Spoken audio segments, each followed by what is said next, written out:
Wannan xiyyeeffadhee rakkina godaansaa waa'ee godaantummaarraan qaba gabaasa. Bakattoota keenyaan tuttuqa madaasa. Garii wannan argee dhaga'eefaa keessa. Mee gurranaa kennaa jaarsaa dargaggeessaa yaa uummata keenya warri na dhageessan.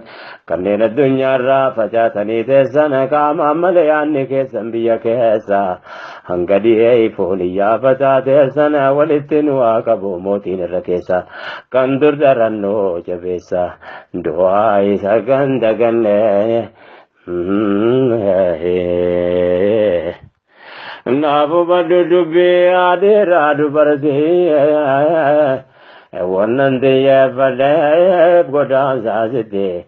Jireenyi biyyaan baame hanga yoomitti biyyi kun yoomumaa sin waamti ofitti yeroo nan taa'ee yaadu na deddi dubbittiin hundi nama keenyaa godaantonni marte akkan garii argee gariis dhaga'etti qaamaan malee yaadni keessan biyya jirti.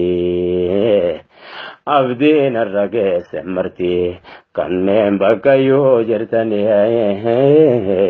Assalaamu alaikum warahmatullahi wabarakatuhu.